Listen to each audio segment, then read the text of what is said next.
So I heard a few of you don't really know how to take care of orchids. Well, here we go. This is Orchid Care 101. The one you got from your grocery store probably looks like this. Orchids like bright, indirect light, but can tolerate some direct light.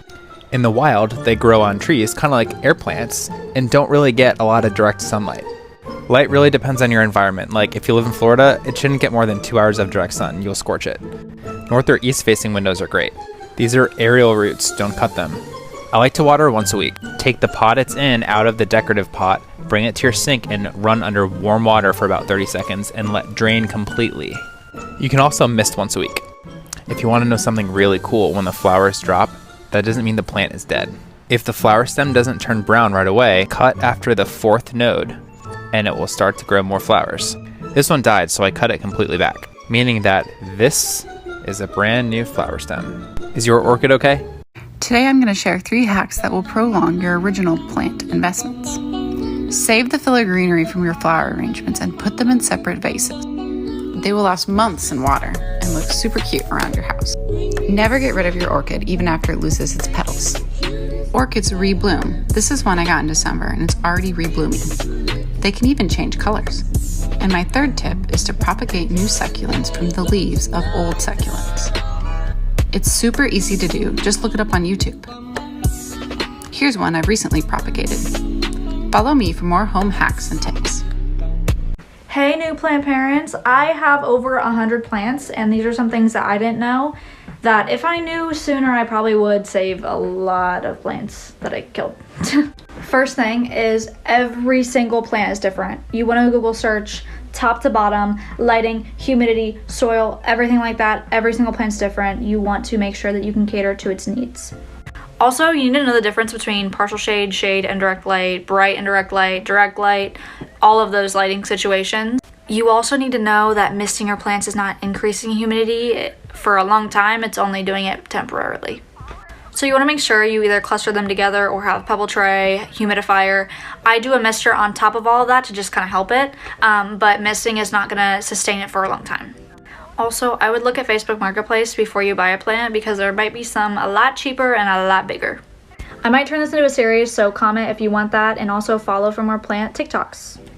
Life hack! This one's for all you plant lovers who don't have a naturally green thumb. This is my hack for how to get healthy plant hydration. Add a few sponges to the bottom of your pots.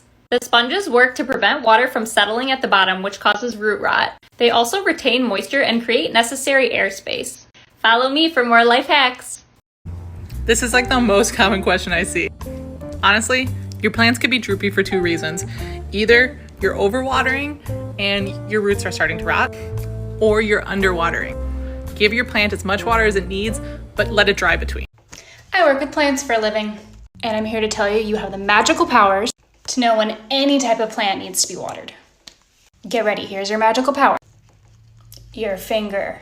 Stick your finger about this deep in any plant. If you take it out and you see dirt on it, don't water. Don't do it. Overwatering kills plants. Now, if you stick your finger in and it looks more like this, it's time. If you get your plant completely bone dry like this, it might get sad. But when you water this, it'll bounce back. If you overwater it, it will not come back. Say it with me. Underwatering is better than overwatering. Underwatering is better than overwatering. Next time I'll talk about how sometimes the watering frequency changes. Planttok, I have a confession. I've been trying the pasta water hack. If you haven't heard, sometimes people try putting unsalted pasta water in their plants to revive them. This is the initial post that made me want to try it. You could pause and read it if you want. Mine's done cooking, now I'm gonna strain it. And before you comment, yes, I put salt on my pasta like after I cook it, I just don't put it in the pasta water. I strained my mac and cheese into this. This is how much pasta water I got. Now I'm gonna wait for it to get to room temperature. While we wait, let me show you my Monstera, which I have used pasta water on. These were the size of the leaves before I used pasta water. And then this is after. You can see we have big leaf, little fenestration. And then holy moly, I was freaking out when this leaf came out. And then this is the new one. As you can see, it's smaller. I'm not sure if it's because I recently moved or if because you need to keep doing the pasta water to keep the leaves big. Running out of time, let's do it on my experiment. Pasta water, Brita water.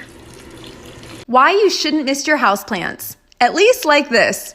As you can see, the drops are very large, and as they sit on the leaves, bacteria forms, which can eventually kill your plant. Here are some better ways. Happy planting!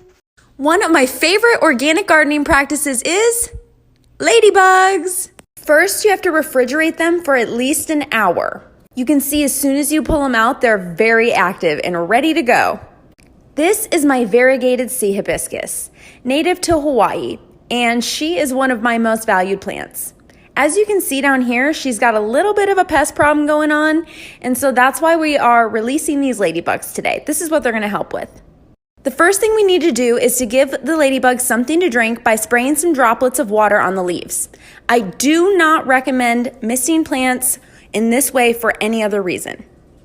It's best to release them in the morning or in the evening.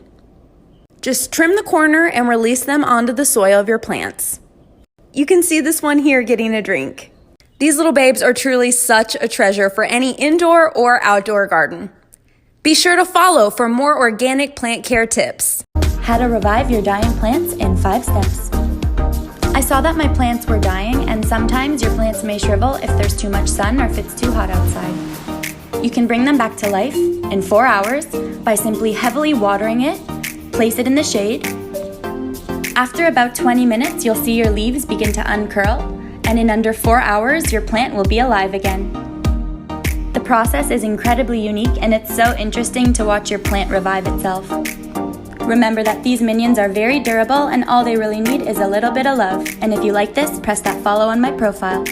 So I just learned you can actually reuse your snake plant cuttings multiple times. So say you're water propagating a snake plant, you cut it up, you put them into water. Then once the pup forms, you can actually pull off that baby and put the old one back into water and get new ones. Let's talk humidity. A cool mist humidifier is a great way to create a humid environment for your plants. I got mine on Amazon for $35. I love that this is a top fill humidifier. It's so much easier. You can also keep your tropicals in a well-lit bathroom for more humidity. Ayo, look at that humidity after running the shower for just a few minutes. Misting is a great way to give your plants humidity, but it's important that you don't spit on them because that's just rude. And it creates large drops of water which could cause bacteria to grow. I use a continuous spray bottle because it creates a perfect mist. And this also came from Amazon. And for plants that need really high humidity, I use moisture domes. I guarantee your local thrift store has an entire aisle devoted to glass vases, dishes, and jars, and it's a great way to trap humidity. Follow for more plant tips. I wanted to tell you guys the #1 secret to plant care. A lot of new plant parents come to me asking for advice because their plant isn't happy. And if your plant's unhappy, the only thing I know for sure is that what you're doing now is not working. So try something different. Which brings me to my secret, don't be afraid to experiment. If you're currently letting your plant dry out between waterings, try watering it more. If your plant stays damp all the time, try letting it dry out. Is it in a shady corner? Move it closer to the window. Just keep trying new things until you figure out what makes your plant happy. I personally learned to care for plants by experimenting over the years. And if you're afraid that your plant will get worse while you're experimenting, you might need to start with an easier care plant that's a little more forgiving. And if you're looking for an easy care plant, start with the 3 amigos, a pothos, a ZZ plant, or a snake plant. I'm always happy to help with plant questions, but you know your plant better than anybody. And the more you experiment, the more you'll learn. Wow. Part 1 of Mom Growing Ginger. Let's get started. My mom prefers to use dirt instead of soil. This is why my mom prefers dirt over soil. The one that she planted in soil started to rot. You guys see right here and right here. Too much moisture. So you put the ginger like this and you pull it that much. Don't put it really hot, really low, like that. Really good.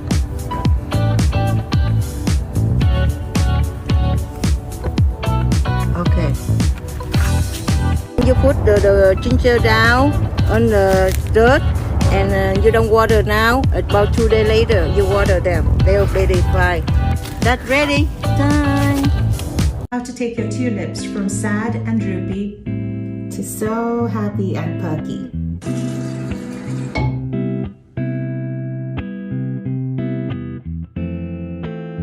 Next up, you're going to want to take off the bottom leaf of every stalk. And the reason is you don't want this leaf to sit under the water surface.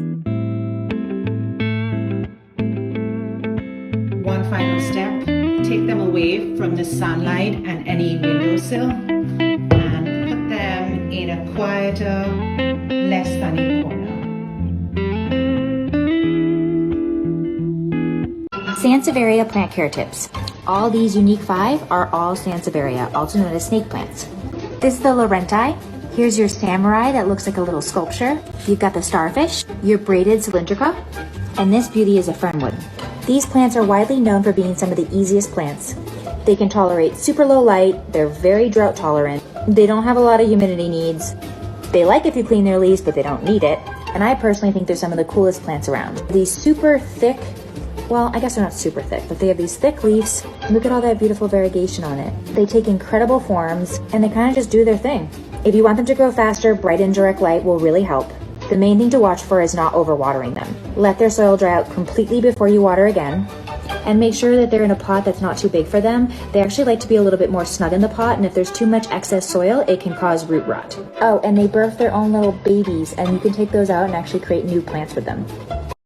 The next time you're boiling eggs, don't throw out the water. When you boil eggs, the shells emit calcium, phosphorus, sulfur, and potassium into the water, which are essential for plant growth. It'll make your plant bigger, greener, and healthier. Just make sure to let it cool down before you apply. You gotta know this. Your plants do not like compact soil. Look at how compact this is. Why? Because the roots need oxygen. So before I water this, I'm gonna actually aerate the soil. Much better. And all you need is a chopstick. Your plants will very much appreciate this. So there's a lot of things about watering that seems very self-explanatory, but there are actually some do's and don'ts. For example, you see we have this tray down here, and typically what people will do is water from the top, and then the water accumulates, it drips through, the drainage holes and accumulates down here on the tray. Well, what stinks about that is that sometimes you overflow the tray and then you've got a mess, right? So this is what these are actually for. Pour your water in the tray, fill it all the way up, and then your plant is going to soak up the water from those bottom drainage holes. Whenever the plant is fully watered, just dump out the excess or suck it out with a turkey baster, and that is how you water a plant perfectly and completely without any mess. Are you a plant owner? I have 2 really good tricks that you might have in your kitchen that will really benefit the health of your plants. First trick, when you're boiling some eggs, make sure to reserve the water. Let it cool, of course, before you put it in your plants. Second trick, when you're eating a banana, save the peel, chop it up, put it in a glass with filtered water, let it sit for at least an hour, strain it in the same pot if you want, and do the combination between the two, water your plants, and voila, finished. Here's how to get your seeds to sprout fast, like really fast, because anybody got time to wait. So I have some black-eyed Susan seeds. I know I freaking love black-eyed Susans too. And I'm going to plant them in a small pot, just like right on top. Don't push them all the way down. Just perfect. And then I'm going to cover the seeds by just moving the soil around. Don't add too much soil. You don't have to. And then I have some cling wrap or saran wrap, depending on where you are in the world. And I'm going to wrap that all the way around the pot, nice and tight. Get that really secure because it's going to create like a greenhouse effect. Yeah, we fancy over here. Then take your little makeshift greenhouse and put it on a windowsill, get some bright outdoor light, and within just a couple of days, look at those sexy little plant babies. Oh yeah, so cute. Give it a little spritz of water, wait till they grow a little bit taller, and then plant those babes in the ground, girl. Yes. Do you ever notice that your plant soil is kind of compacted?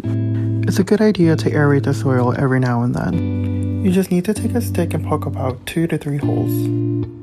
Aeration is so important because plants are living beings just like us. This will provide more oxygen flow for the plant and for the water to distribute evenly. Hey y'all, this is Things Beginner Plant Parents Should Know Part 2. Let's talk about light. Light depends on how much sky your plant can see. So get down on the level of your plant and see how much sky they can see on the placement that they are. You can use a filtered curtain like this to create indirect bright light. Use a compass to see the direction your windows face And also note how the sun moves around your windows throughout the day. And just because your plant isn't directly up against the window doesn't mean that it's not receiving light, as this golden pothos right here. Also consider apartment buildings or patio covers that are blocking light. You can use mirrors to reflect light into your home. And if all else fails, get some cheap grow lights. For more information, check out my blog, link in the bio. Happy